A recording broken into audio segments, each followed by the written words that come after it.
नमस्कार मित्रांनो, कसं आनंदी, एनर्जेटिक, उत्साही येस मित्रांनो असायलाच पाहिजे. आनंदी, उत्साही असायलाच पाहिजे. कारण हीच एनर्जी आपल्याला दिवसभर कामात येते आणि त्याच एनर्जीनं आपण दुसऱ्याला मोटिवेट करू शकतो आणि आपण पण मोटिवेट राहू शकतो. तर मित्रांनो, आज आपण एका नवीन विषयावर डिस्कस करणार आहे. ते म्हणजे आपली डायरी.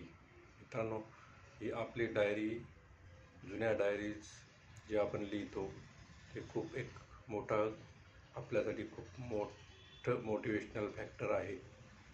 जर आपल्या जुन्या डायरीज आपण ओपन करून बघितल्या, त्यात अशा सरप्रायझिंग गोष्टी आपल्याला मिळतील की ज्या आपण ठरवल्या होत्या अगोदर आपल्याला काय करायचं त्या हिशोबानं, पण आपण कुठेतरी ॲक्शन घेण्यात कमी पडलो होतो. तर मित्रांनो, त्यावेळेस होऊ शकते आपला उद्देश बरोबर होता, पण त्यावेळेस कंडिशन आपल्या फेवरमध्ये नव्हती. तर आपण मित्रांनो ह्या कंडिशनमध्ये आता पोहोचलेलो आहोत की जे आपण उद्देश टार्गेट लिहिलेले होते ते आपण कंप्लीट करू शकतो. तर मित्रांनो, चला आपल्या जुन्या डायऱ्या ओपन करा आणि त्यामध्ये बघा काय काय लिहिलेलं आहे आपण, काय टार्गेट होते, काय ॲम्बिशन्स होते, काय आपल्या इच्छा होत्या. तर ते आता एकदम इझी वाटेल मित्रांनो करायला. तर उघडा आणि कामाला लागा. त्याच आणि ह्यासाठी आपल्याला वेगळ्या मोटिवेशनची काही गरज नाही. आपण सहज करू शकतो, कारण जो आपला माइंड, बुद्धी विचार करू शकतो, कारण आपण ते करू शकणार असतो. कारण त्याशिवाय आपल्यात ते आलेच नसते, विचार तसे आलेच नसते. कारण आपल्याला देवाने तशी शक्ती दिलेली होती, तशी प्रेरणा दिली होती की हे काम तुला करायचं आहे.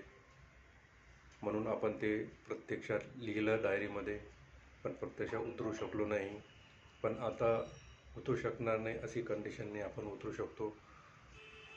तर मी हेच आज सांगू इच्छितो की आपण आपल्या ज्या आपण डायऱ्या लिहिलेल्या आहेत उचलून बघावं, वाचा. त्यामध्ये बरेचसे काही सस्पेन्स आपल्याला त्यामध्ये सापडतं. बरेच जुने मित्र सापडतात, जुन्या आठवणी सापडतात, आपले काय आपण ठरवलं उद्देश आपलं सर्व सापडतं त्यामध्ये मित्रांनो. आणि त्यामध्ये होऊ शकते तुम्ही प्लॅनिंग पण केलेलं असेल, कसं करायचं, काय करायचं ते. त्यावेळेस जरी त्या परिस्थितीनुसार अनुकूल नसेल तरी आज आपल्याला ते अनुकूल असेलच, याची मी तुम्हाला हमखास गॅरंटी देतो. तर मित्रांनो, हेच आज मला तुम्हाला सांगायचं असेल. होऊ शकते बरेचसे लोक माझ्या आजच्या टॉपिकबद्दल सहमत असतील, नसतील तरी कॉमेंट्समध्ये त्यांनी लिहा. आणि मित्रांनो बघा, तुम्हाला सरप्राईज होईल हे करून. तर तुम्हाला जर मला हा टॉपिक आवडला असेल तर लाईक करा, कॉमेंट करा आणि माझ्या चॅनलला सबस्क्राईब जरूर करा. धन्यवाद.